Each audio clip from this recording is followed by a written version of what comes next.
think especially with mental health related disciplines, it's going to be really impactful because the brain is very complex, right? So it takes an immense amount of bandwidth and data to figure some things out. So I think there's going to be a lot of positive innovation in a behavioral health space in a short period of time. You have, experts in a different country that are doing research than in the US, and that information doesn't they don't collaborate as well. With AI, you can aggregate massive amount of data and have it tell you things that you wouldn't have been able to identify as a human. So that's amazing. Heart disease and other things. So I think, what people get wrong in behavioral health and general healthcare is that AI is going to enhance how humans do what they do, not replace them.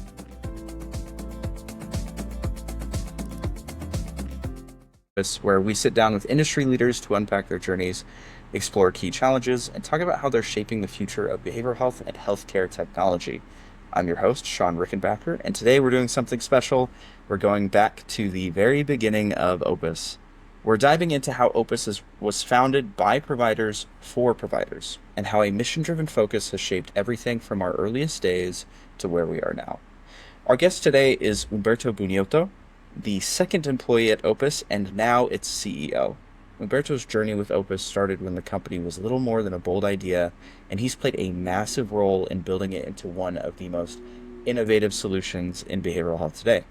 Driven by a passion to create tools designed by providers for providers, Humberto brings a unique inside-out perspective on what it takes to truly support the people who care for others. Humberto, welcome to Brainwaves. I know you typically host, but I'm so excited to dig into this story with you. Can you kick us off by telling us a little bit about your background and what first drew you into the world of behavioral health tech? Sure. Thank you for hosting, because I'm not as good as you are, and I appreciate you taking the lead on this one. Of course. Still learning. So what drew me to behavioral health tech? Back in 2014, our then parent company was kind of struggling to build their own EMR. They had decided they didn't want to pay for another EMR because the options that were on the market would just fell short of their expectations. So they said, how hard can it be to build an EMR?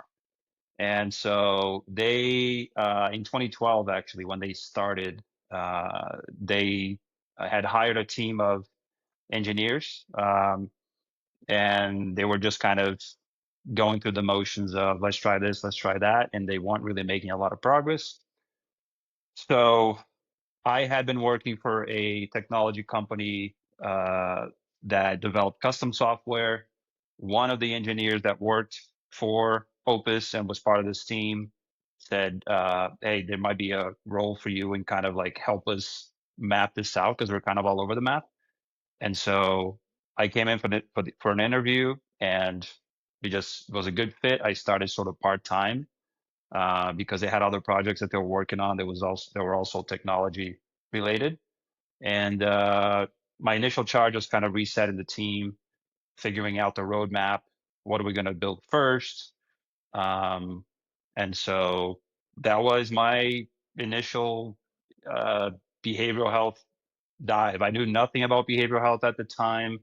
Our then parent company was in the addiction treatment, which is obviously a subset of behavioral, and I knew nothing about it. So I think the second day they put me into a detox treatment facility and said, all right, talk to people and find out what's got to be done. And that was definitely a learning curve for me. I had been involved in software for a long time and knew what it took to kind of get people's ideas out of their brain and then build something that helps them do what they do better. But that was a challenge because I just didn't know the nuances of behavioral health. I didn't know people coming into a facility were a lot of times they were not uh, sort of functional, and kind of how they were transported to a facility, what happened when they got there, kind of what their day-to-day was like. And so talking to the clinicians and the nursing staff and case managers there, Gave me a lot of like uh, waking up moments of, wow, this is an industry I had no idea about. The thing that I think struck me the most was I had this kind of, um, I'd say, ignorant view of the addiction treatment space. And I think in my mind at the time, and I would guess that's most people who are not involved, there's this perception of, well, addiction is this kind of underground people that have had, like specific histories around them that led them to be in that situation. It turned out it wasn't the case at all. Like people like you and me and everybody else around us that we don't know um, are addicted to all kinds of things. And it's not this linear, you know, you had a bad infancy, you grew up in the house where everybody's doing drugs and then you do drugs. It's not that simple. So that took me a while to understand because I met with patients too, and they would tell me their story, and I'm like, wow, these are like, it literally could be any of us. And I just had this really ignorant view of it. But anyway, long story short, that was my initiation in behavioral health. I appreciate that insight. It sounds a lot like a lot of startup stuff, where they throw you right in, you're drinking from a fire hose. But it sounds like, especially with that experience, it's probably very similar to what providers feel when they first start working with their patients. You start to have that empathy for these real people. There's less stigma connected to that treatment and more actual people's stories. That's Hmm. awesome. Yeah, That's awesome to I hear. agree. Let's talk a little bit more about the start at Opus. So, when you joined Opus, obviously it was still in its earliest stages. What was the original vision for Opus, and how has that evolved over time? The initial vision was we don't want to pay for a third party when we can build our own. So there was really no long term, this is what this is going to look like in 2, 3, 5 years. So I think that's why they were struggling. They were just taking stabs at whatever the daily kind of fire was. So somebody came in and said, we really need a solution to do intakes when somebody comes in the middle of the night, because it's like they had a 23-page intake that somebody came in, perhaps intoxicated or, not in the right state of mind, and had to sit there and complete. So they wanted a way for them to go through it quickly. And if I remember, I think the intake took like an hour and a half. So imagine you're the clinician, or you're the intake person. Somebody comes in at 3 o'clock in the morning. They've just been flown from some other part of the country, and now they got to sit through an hour and a half intake. It was a nightmare. So the first thing that we did was, I mean, somebody would come in and say that. Then somebody would say, oh, no, but the progress notes are more important. Well, what about the treatment plans? Because every admission has to have a treatment plan, and that's what kind of drives the entire process. So uh, my first charge there was reset the priorities and actually create a roadmap. And so we actually started with the intake, which is, it seemed to be the most impactful uh, solution that we could put in place. Um, in software, and I think just in business in general, there's this concept of the 80/20 rule, which is 80% of what you build is going to be used by 20% of your users and vice versa.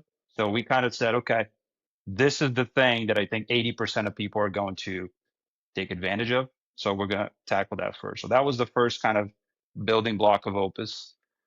But it was very rudimentary. It was basically just a form with fields, and you click through, and that's it. It took us about a year to get it off the ground in a way that was meaningful to our company there at the time. Uh, in addition to them wanting to build an EMR, they were expanding rapidly. So when I started in 2015, they had two locations in South Florida.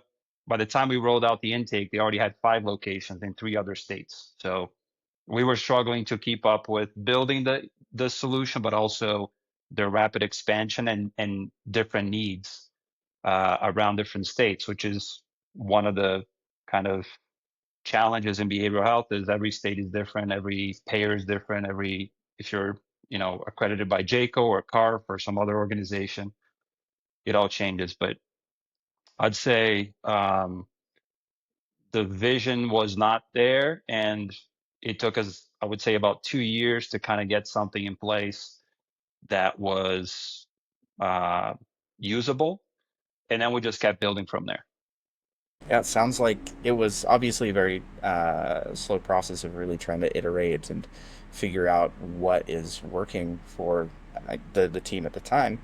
But it really sounds like you mentioned with intake taking like an hour and a half after they flew in from some other side of the country.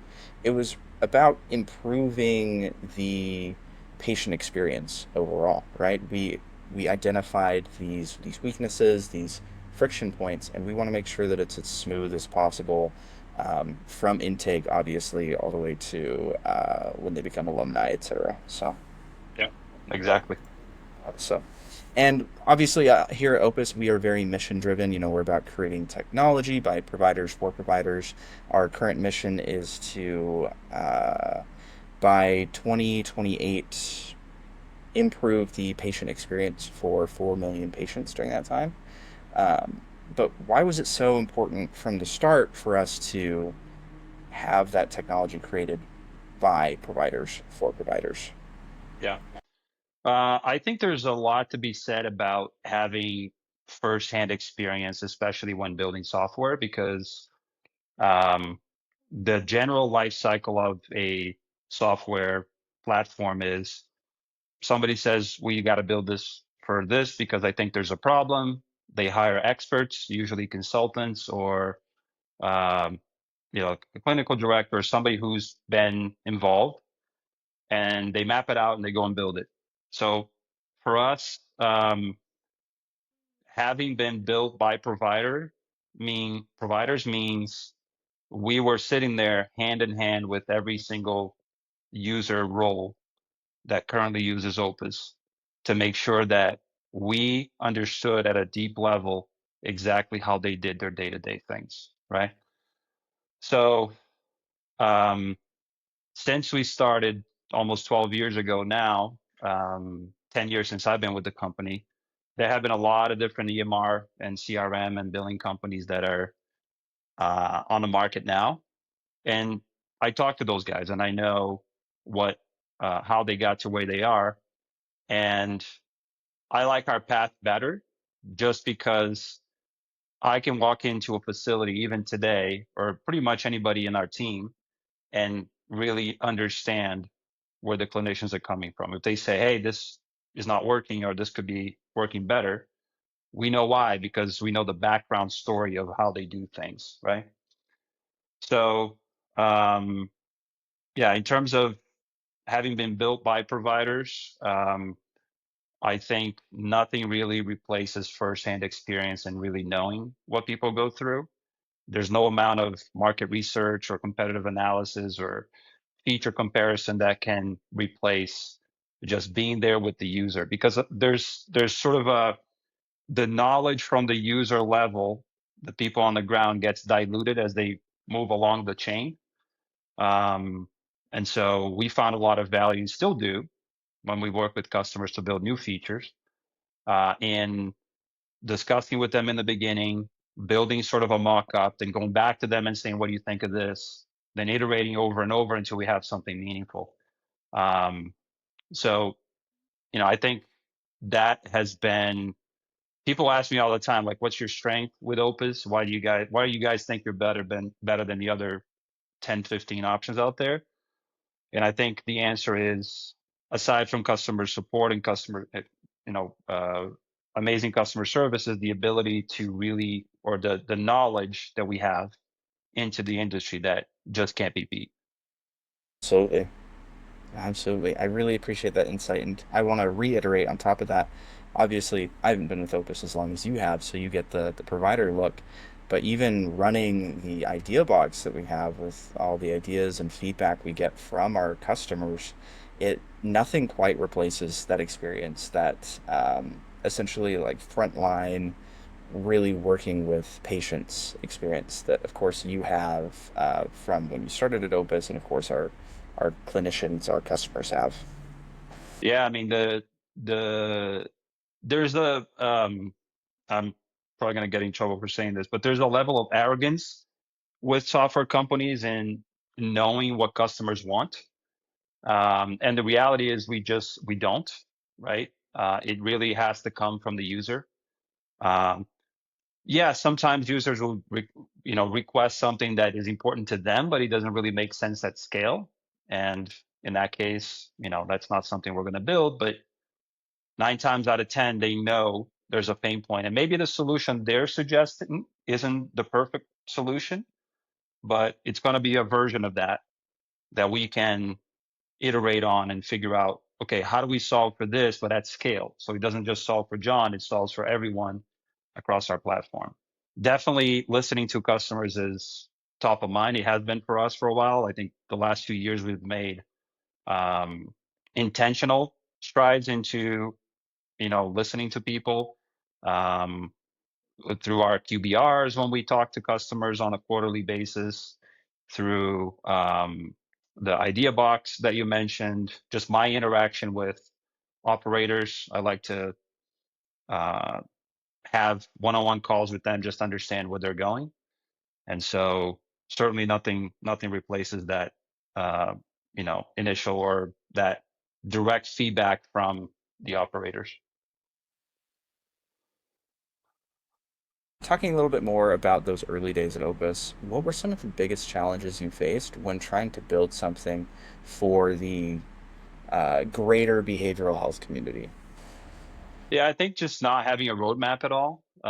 Just we didn't want to look at what the other companies were doing because we didn't want to copy them.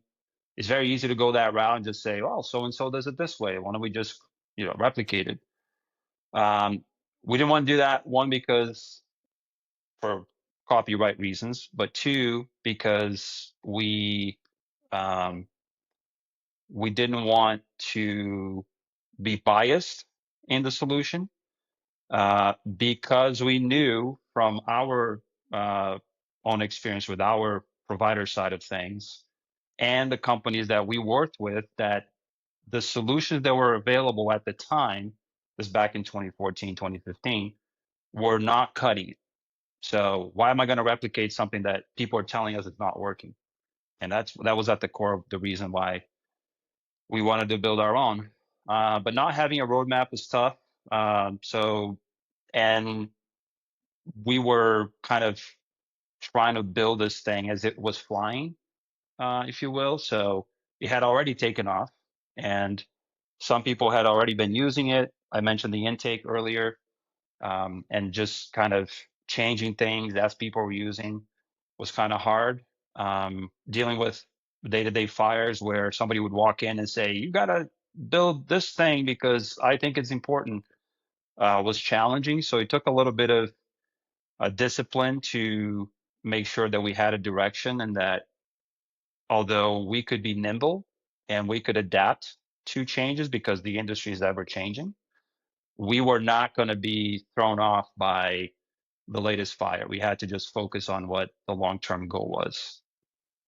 Makes sense. Totally makes sense. Uh, Moving forward, let's talk about some like examples, etc. So, behavioral health providers often feel underserved by technology companies. As you mentioned before, software companies have this arrogance about knowing what the customer wants.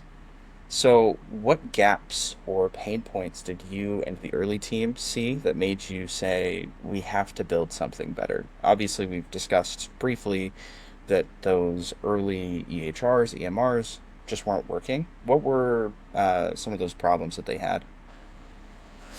The most obvious one, because this is 10, 12 years ago, was just the interface was clunky. The players who were in the space were very, they just looked dated.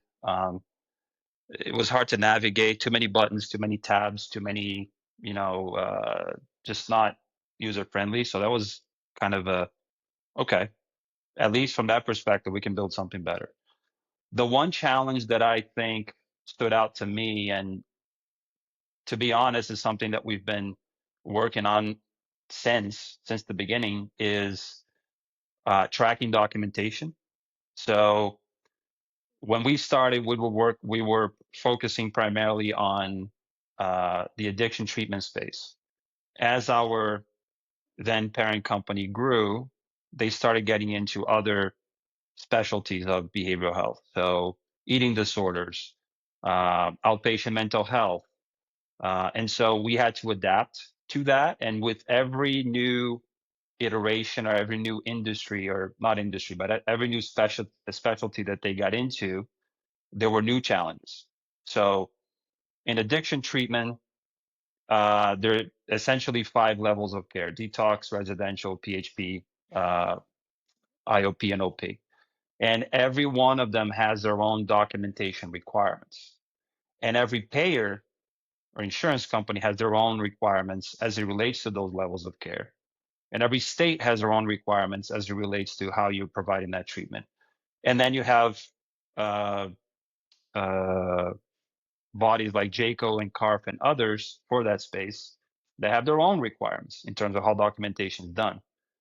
So it was very obvious to us that there was no solution out there that would allow someone to kind of build a set of rules and just let it run and check if things are being done on time or not.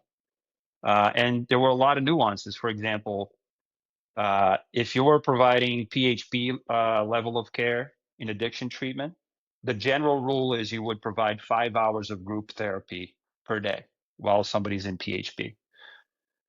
So a lot of customers or a lot of companies we knew, um, well, let me go back. So you provide 5 hours, but some payers required 6 hours, right? So a lot of companies that we knew just said, look, this is too complex to keep track of. Let's just do 6 hours across the board for anybody who's in PHP, and that's it. We're just going to cut our losses and provide an extra hour of group to patients that only require 5 hours. That also backfired because the payers were saying, well, you can't do that because the whole purpose of you providing 5 hours is so that the person that's in that level of care is depending less and less on those hours of group. Because once they step down to a different level of care, the next one would be IOP, it's only 3 hours. So their argument, and of course, payers are in the business of not paying.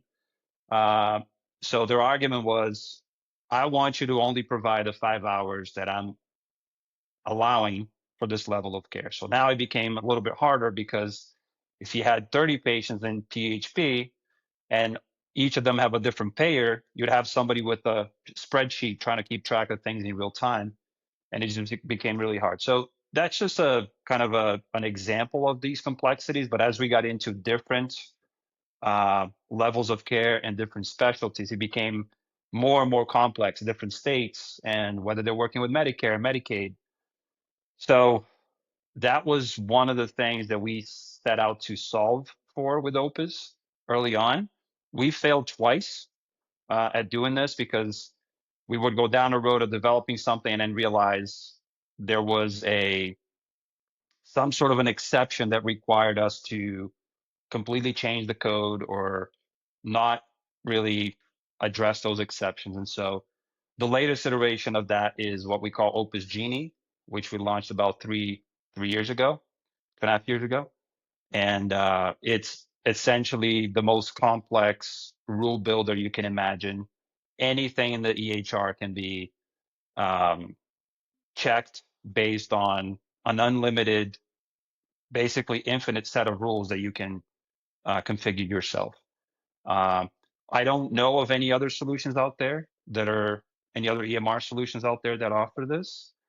And so the people that have seen it and that use it, and companies that use other platforms, they always tell us, this is the one thing that we wish we had. And I see it because we eliminated um, so much manual work by having this functionality available in Opus that it pays for itself over and over just because it happens in the background.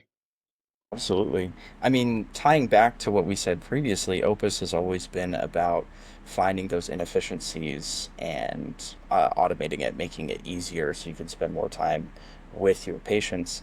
And one thing I will say, you mentioned at the beginning that a lot of the EMRs that were around back in 2014, 2015 were terribly unintuitive. They had clunky interfaces.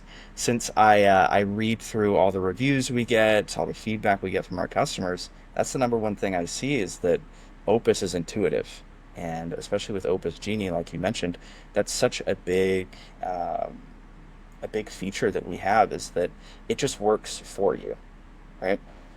Yeah, I think I like to use the iPhone analogy. Like when you buy an iPhone, you don't have to sit there and read through a manual, go to YouTube and try to find out how to do this, and that.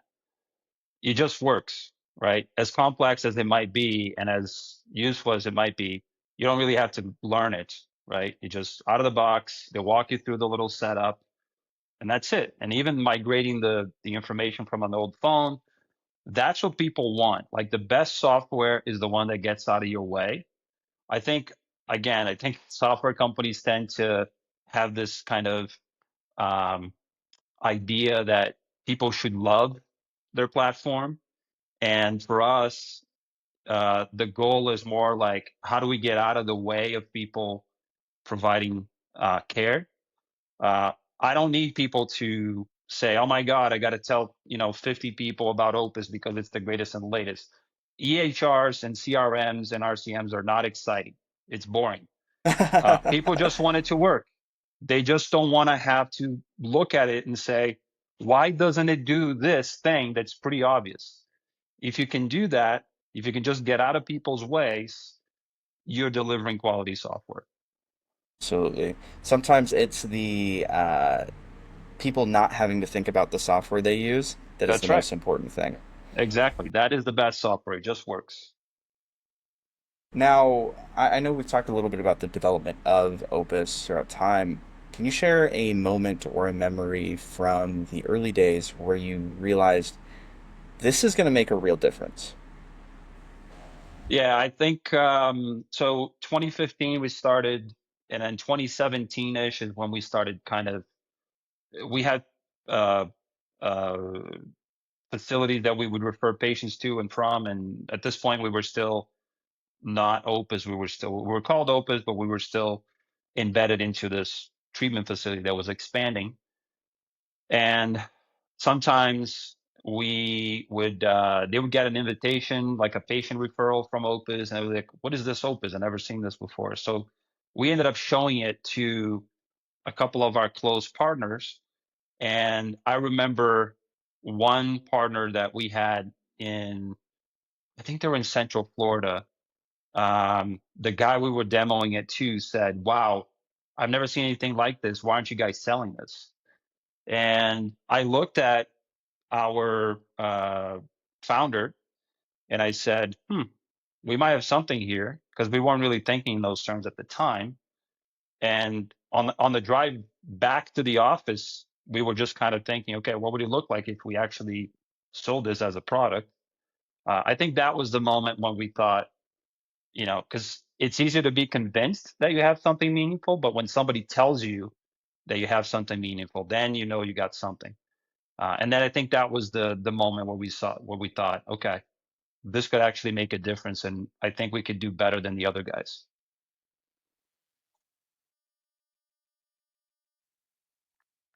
We have touched on this a little bit, and we might skip through this portion quickly, but how did working directly with providers shape how Opus approached product development? Yeah, I think I mentioned before the a lot of companies hire consultants and experts and all kinds of titles, and the reality is a lot of these people have worked in the industry but have peripheral uh, knowledge of how a software should work. There are people that have very deep knowledge. I've met them and we work with them, but um, working with the people on the ground has made a lot of difference because when we demo the platform to someone, you can just see in people's eyes that, quote, we get it, right? In the way we speak, in the way we present it, in the way we refer to what their day to day is like. So I think that's made a huge difference, not just from the product perspective, but just the general support that we provide. When you message our support team, they know what you're going through. When you're talking to our sales team, they know. When you're talking to a customer success person, they know. It's not like they went through like some crash course on behavioral health and here you go, now you're going to help people. And so I think that's made a huge difference.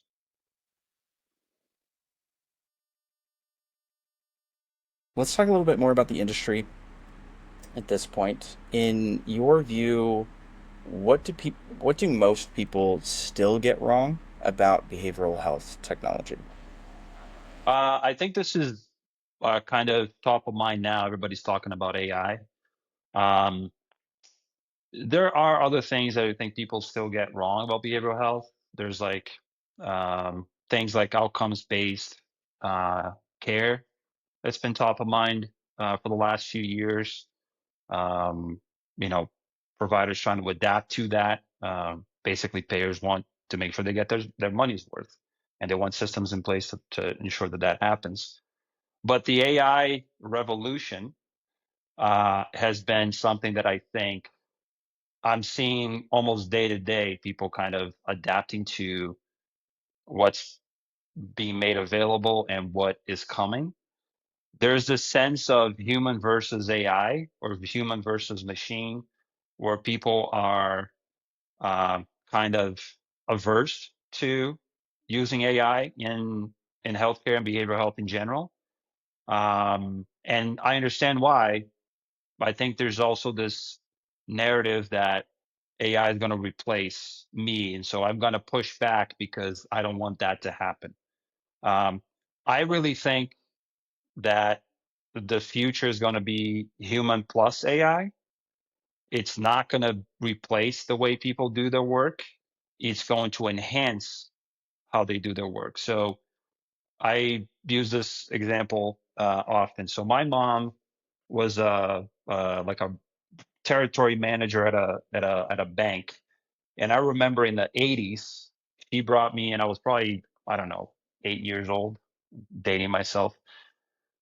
She brought me into one of the branches, and she took me into the computer room, quote, and essentially it was like a machine room, if you can imagine, with a massive device computer that had fans and wires and things, and that was the computer they used for the bank, right? So what was her day to day like? She didn't have a cell phone. This is the '80s. So she would go into the branch, do her thing, and then she would clock out, go home, and she wouldn't hear about anything until the next day. Fast forward 40 years, where we are now, think about how you and me and everybody else are effective, even compared to 5 years ago, with things like GPT and Gemini and Perplexity and all these things.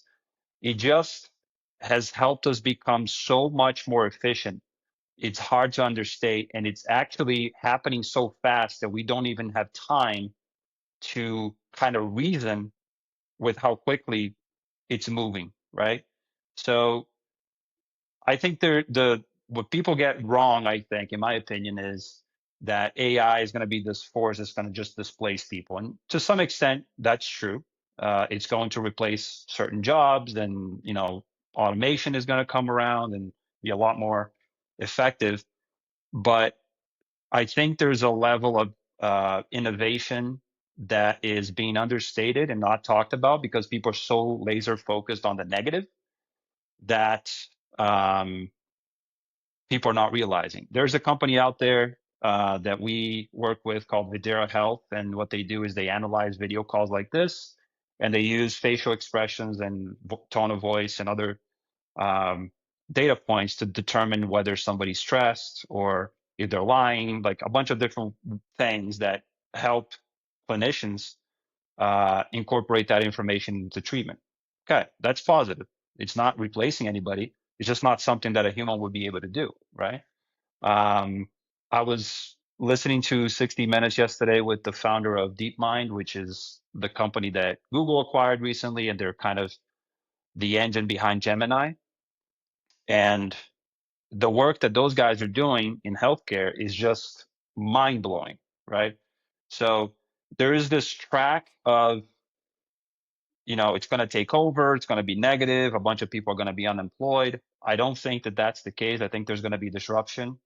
But people forget that there's always been disruption. When the car came around, the horses were gone and we adapted. Um, but there's this other track that I think is being understated and not really discussed, which is the amount of innovation that's coming in the next 5 to 10 years is going to help people at a level that we can't even imagine. Think about cancer treatment, right?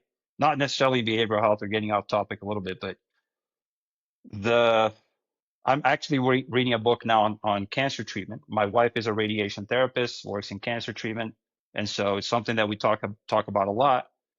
The bandwidth, the reason that we haven't been able to cure cancer is a matter of bandwidth, right? It's you have experts in a different country that are doing research than in the U.S. and that information doesn't get kind of uh, doesn't they don't collaborate as well.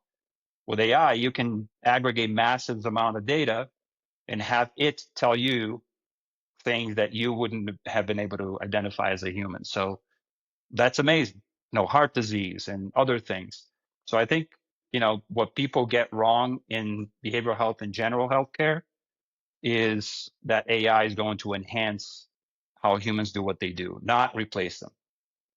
Absolutely. I think with any innovation, really, I read a very long time ago about when people started being able to write down history, there was people with the opinion that nobody would memorize anything anymore, which is simply not the case.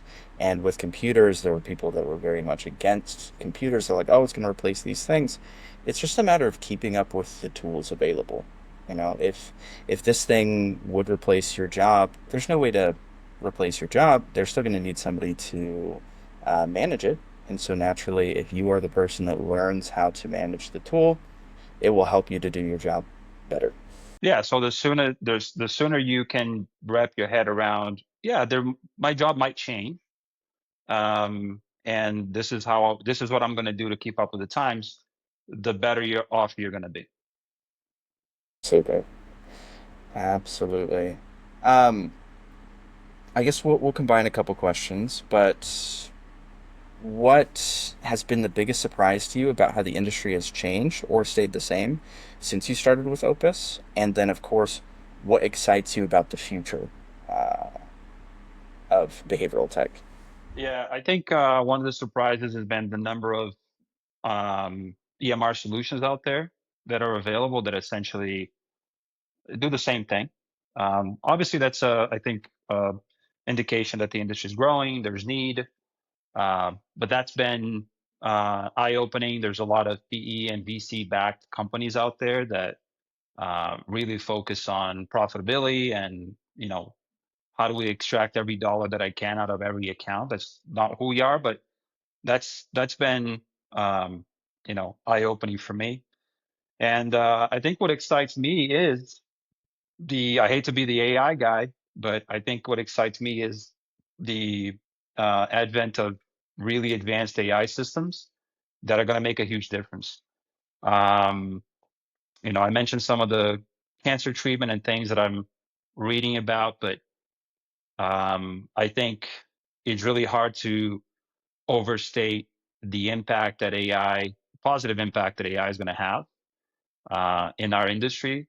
I think, especially with mental health related um, uh, disciplines, it's going to be really impactful because the brain is very complex, right? So it takes an immense amount of bandwidth and data to figure some things out. So I think there's going to be a lot of positive innovation in a behavioral health space in a short period of time. I agree. It's an exciting time to be in behavioral health, right? With all the That's true. innovation that's coming across. Yeah, I mean, Uh, there's so much need now, and to be in an industry where the work that you're doing has meaningful impact in people's lives is exciting. let's talk a little bit more about the quote unquote opus approach to things. From your perspective, obviously we've talked about different things that sets Opus apart as far as features go. We talked about Opus Genie and the different things we do to innovate. But what truly sets Opus apart in terms of philosophy and culture? I'd say um, we really are paranoid about supporting our accounts. Um, you hear it from me all the time, and you help me instill in everybody in the team the importance of being paranoid about helping people help other people, right? We can't lose sight of what we're actually doing. We are a platform that facilitates for clinicians and nursing staff and case managers and other staff and operators and billing people, facilitate them helping the end customer who's the patient. And so I think from a culture perspective, just being paranoid about what we're trying to deliver, what our goal is, has been a thing that I have not lost sight of since we started. Sounds like it's always top of mind that we are thinking about how we can help people help more people, right? That's right. And we have a goal of helping our users help 4 million patients by the end of 2027. That's an everyday thing that we think about. Awesome. How does the by providers for providers mindset that Opus started with show up in the way that Opus works with our clients today? I think when you interact with anybody at Opus, whether it's the marketing team or the sales team or the support team or customer success or the onboarding team, it's evident that we know what the industry is and what the needs are. So I think that that shows through very evidently with anyone you interact with at Opus. And again, it's something that we're kind of paranoid about. We cannot lose sight of the fact that the people using our platform are using it to help other people that are in dire need. Um, and how can we know at a deep level what their day to day is like and how our platform solves for some of the things that they're dealing with to make sure that we stay ahead of the game and always providing solutions that are going to keep uh, helping them in their day to day. I think that is good insight. Of course, we obviously have these internal company meetings where we talk about this all the time. Focusing really on the patients, part of our clinicians and our customers. Um, for somebody who's listening at home, who's looking for some technology or software that actually understands what it's like to run a behavioral health practice, what should they be thinking about when evaluating a software provider? Mm. That's a good question. I would say, um, do they understand the lift of migrating you from an EMR solution into Opus or another solution? That is probably the number one pain point for customers when they're considering Opus. Um, Even if they're committed, they are sold on the functionality, they like it, they want to move forward. The number one reason people kind of get held back is what is going to be my migration like and how is my staff going to be impacted. So I would say make sure that they really understand and then they map out exactly how that move is going to look like and that they can support you after you go live, right? So once you're using the system and things are going to go wrong, they always do. Doesn't matter how much testing you do, how much planning you do, there's always going to be something that you're going to find out that could have been done differently. So to make sure you have the support there. In our case, support is 24/7, but we also have a dedicated customer success manager that works with every account. So they can always reach out and say, "Hey, this changed. I need help, adapting." I think that's important because from our experience, that's something that generally costs people uh, if we need to make a change in the system. And so having a system that is adaptable, but also having the human support behind it, I would say is paramount. Don't want to take up too much time today. I know we both have meetings and stuff to get to. So let's move on to some more off topic but still fun questions. Get to know Humberto, the man behind the software. If you weren't leading Opus, what do you think you'd be doing? Any like dream jobs, hidden talents?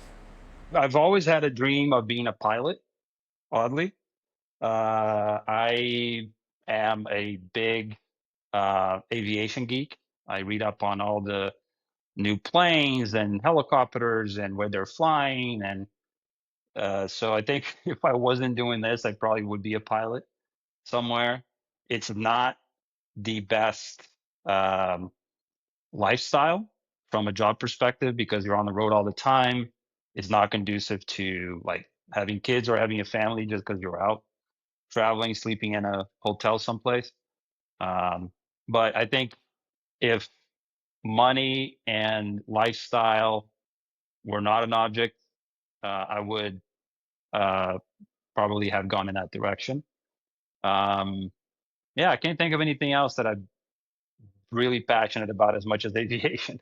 Totally. Is it the traveling? Is it just the flying that like draws you in? I'm just fascinated at um, the actual physics and just like the because when you see a plane take off and land and you start thinking about if you really think about what it is, it's kind of magical, right? You think like you just see planes flying around and stuff, but imagine being like 100 years ago or whenever planes started flying and you saw this thing fly through the air. It's kind of insane. And even to this day, when I get on the flight and as small as a plane might be, it just feels like it shouldn't be happening. Like you're flying through the air in a metal tube and you can be across the country in a different country in a matter of hours.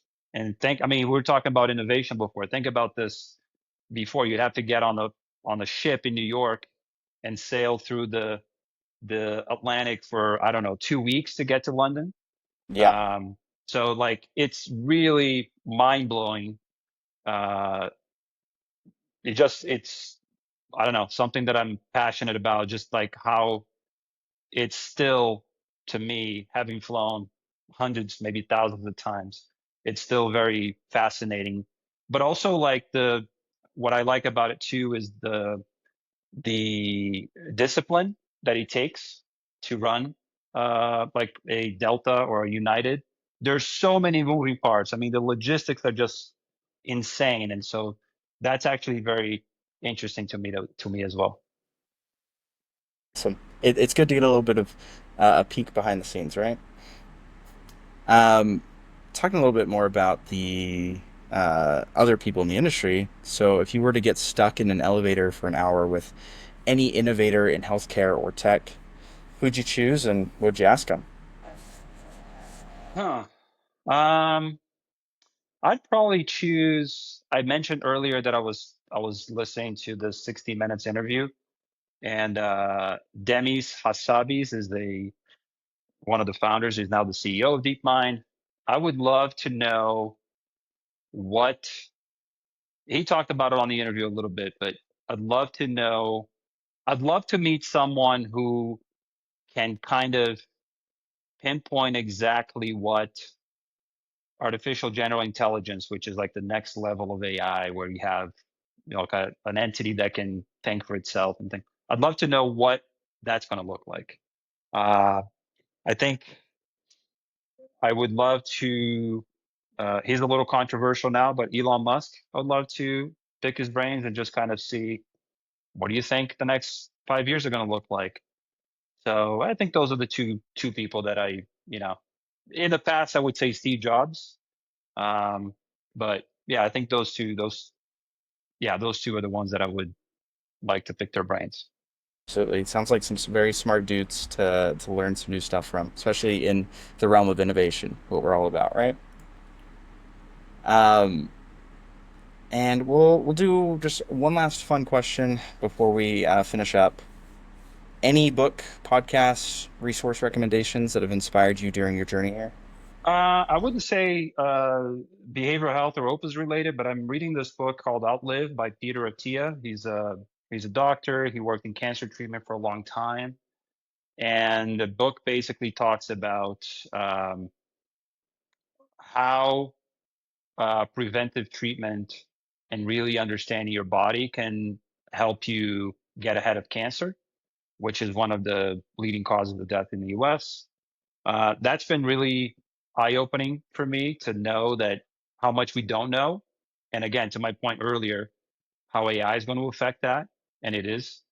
Um, 4DX, the Four Disciplines of Execution, you've heard of it. It's a book that I try to revisit all the time. It's at the core of everything we do here at Opus, and it's essentially how do we focus on the things that move the needle the most. Um, and I'm listening to Sapiens, which is a very big book on the history of humanity. Um, Very interesting, highly recommended, highly rated.